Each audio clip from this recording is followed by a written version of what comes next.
E eu perguntava a respeito de uma justificativa que muitas pessoas têm para não dar o dízimo. Elas falam que o dinheiro é mal usado, falam que o pastor não sabe usar o dinheiro, citam escândalos que saem nos jornais.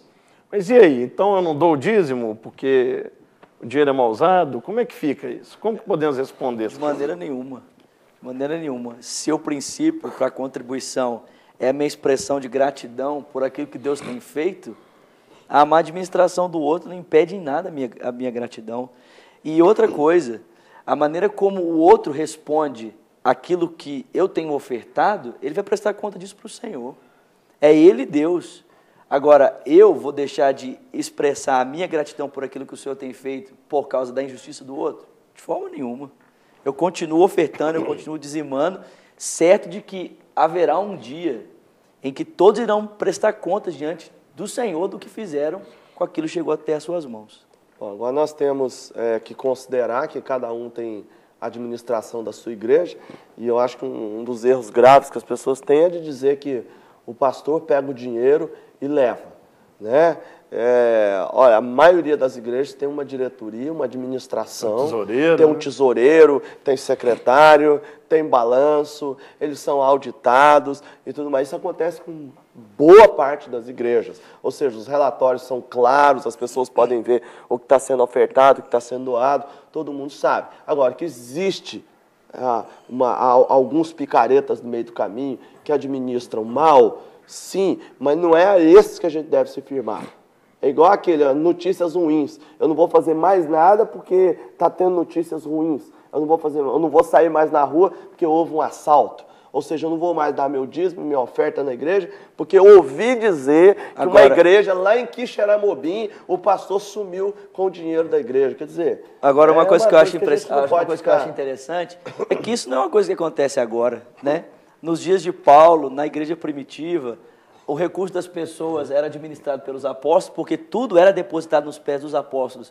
Mas Paulo vai falar para nós sobre homens que transformaram a piedade em fonte de lucro, ou seja, se aproveitavam das pessoas.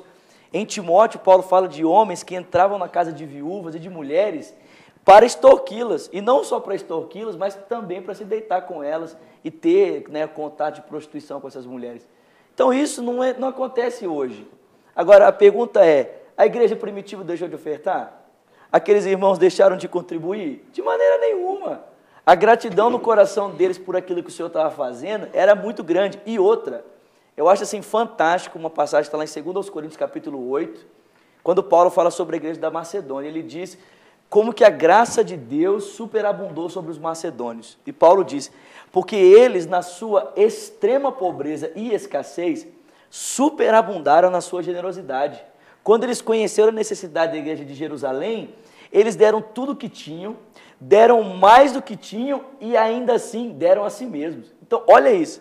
Os caras deram o que tinham, o que não tinham e a si mesmos se entregaram em favor dos santos. Como Paulo fala assim, com muitas súplicas nos pediram para que eles pudessem participar dessa graça. Então, olha isso. Por causa da consciência de que é para Deus, é por causa de Deus. Uma das expressões de louvor mais impressionantes na Bíblia é de Paulo, aos Romanos, no capítulo 11, quando ele termina a exposição do Evangelho, ele termina com um hino de louvor, dizendo a profundidade da riqueza e da sabedoria e do conhecimento de Deus. E ele termina dizendo, porque dele, por ele e para ele são todas as coisas. A ele, pois, a glória eternamente. Amém. Havia essa consciência plena de que tudo é por causa de Deus, tudo é para Deus, tudo é de Deus. E isso toca todas as áreas da vida do indivíduo, inclusive essa área sobre a qual a gente está falando, que é a área da generosidade, do ofertar. E aí a gente estabelece também um princípio muito interessante, que o dízimo nunca vai ser, na direção de Deus, uma fonte de barganha. Uhum. Por quê? Porque se eu penso que o dízimo, né, ele vem do meu trabalho, então eu posso utilizar ele na direção de Deus como fonte de barganha para ter de Deus aquilo que eu quero. Mas se eu entendo que o dízimo ele já é a minha expressão de gratidão por aquilo que Deus tem feito, então eu nunca vou usar o dízimo como, né, a minha barganha. Não, Deus, eu estou te dando 10, o Senhor me dá 20. Estou te dando Porque isso é até estimulado em algumas situações, sim. né? Pois é, Dê para receber, Deus vai devolver o dobro. estimulado de forma errada, porém, há uma verdade espiritual nisso. Há uma verdade espiritual. De que Deus tem um compromisso com aquele que com ele tem compromisso. Isso é uma verdade bíblica, é Malaquias 3, né? E ele fala, e mais do que isso, mais do que você recebe bênção porque você é fiel, como você também recebe maldição porque não é. E a Bíblia não é muito, ela não trata isso com muita delicadeza, não. Ela vira para você, olha, se você não está dando dízimo e oferta, você está roubando. Você está roubando. De Deus. Roubando de Deus. Então é muito claro o texto. Pode um homem roubar a Deus? Aí ele responde, todavia vós me roubais e ainda perguntais, como te roubamos? Aí ele responde, nos dízimos e nas ofertas. Aí ele diz, estais debaixo de grande maldição, pois me roubais. A nação toda me rouba. Aí ele vem com a ordenança. Trazei todos os dízimos ao tesouro do templo, para que haja mantimento na minha casa. E agora a bênção. E provai-me nisto, diz o Senhor. E vede se não abrirei as janelas do céu, e não derramarei sobre vós tantas bênçãos que não conseguireis guardá-las. Então, Malaquias a gente dá 3, de 8 a 10. De 8 a 10. Ele dá muito mais do que a gente dá, e se a gente não dá, a gente está roubando. Quer dizer, uma coisa assim, não é uma troca, mas eu digo o seguinte, você me dá um pouquinho, você devolve um pouco daquilo que é meu mesmo, e eu vou abrir para você muito mais coisas, muito mais portas e tudo mais. E outra, por que Deus torna isso um mandamento? Trazei. Ele não fala, tá no quando der. né? Por que está no imperativo? Porque é o seguinte, quando Deus dá mandamento para nós, é igual a mentalidade da lei quando ela é criada. A mentalidade é para o seu bem. Mesmo que você não saiba que é para o seu bem. Mesmo que você não entenda, a lei é dada. Porque, olha, o cara me fazer entender que eu tirar 10% do que eu ganho e devolver na casa do Senhor, e isso voltar para mim em bênção sem medida, de ordens diferentes. Porque quando você vê lá, Salmo 37, 25, né, eu fui moço e agora sou velho, porém nunca vi um justo a mendigar o pão, a sua descendência a mendigar o pão. Quer dizer, a gente entende que eu sou fiel hoje e Deus vai me abençoar a mim, aos meus filhos, aos meus netos, a minha descendência é muito mais. Ou seja, Deus dá muito mais. A gente devolve um copinho d'água e Ele devolve um oceano para a gente. E não uma troca, porque isso não é troca, né? Você vai dar um copo d'água para alguém vai te dar um oceano? Agora, Ninguém faz isso, né? Deus é perfeito na sua Não concepção. vai necessariamente, em todo o tempo,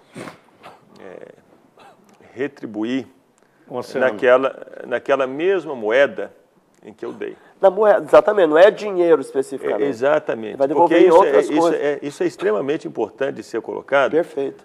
Porque as pessoas precisam compreender que as pessoas, ao entregarem um dízimo, elas não estão fazendo um investimento no reino dos céus.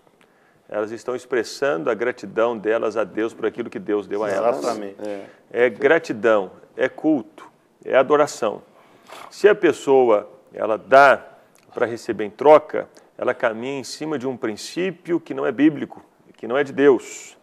O princípio bíblico de Deus é dar, porque Deus me tem dado, porque Deus tem me abençoado, porque Deus tem me guardado a mim e a minha casa, porque Deus tem me prosperado. Posso só fazer uma intervenção? Eu falei sobre isso há algum tempo atrás, na reunião de segunda-feira, às 19h30. Falei assim, olha, se você viesse aqui no altar e você entregasse R$100, R$10, R$20, e você soubesse que a retribuição de Deus naquilo que você está dando é compaixão, você faria da mesma forma? É generosidade, você faria da mesma forma? Porque a expectativa das pessoas, muitas vezes, no ofertar e dizimar, é receber na mesma moeda que elas estão o fazendo. Elas estão dando em real, querem receber mas real. Mas eu acho interessante que nas palavras de Paulo, em 2 Coríntios 9, o apóstolo diz que, em primeira instância, a retribuição de Deus naquilo que nós estamos fazendo, porque não é retribuição, e nunca será, porque é graça, a retribuição de Deus no que estamos fazendo é generosidade. Ele diz que o coração se torna generoso. E a segunda é a glória de Deus. Então, no mínimo, a pessoa experimenta essa libertação do domínio. Isso já é muita coisa, pastor. Desse mamon. Isso não é no mínimo, é no máximo. Não. É a libertação do domínio desse espírito chamado mamon. Quando a pessoa faz isso, ela diz, eu não tenho nada com mamon, eu tenho com Deus. Expresso a minha generosidade, a minha gratidão a Deus, a minha generosidade, a minha liberalidade. Isso é princípio, isso é caminho do Senhor. Então, nunca retribuição, nunca esperando alguma coisa em troca, nunca fazendo uma julgada com Deus. Absolutamente, dízimo não é isso. E se a pessoa faz isso, ela está fazendo o que a Bíblia não diz.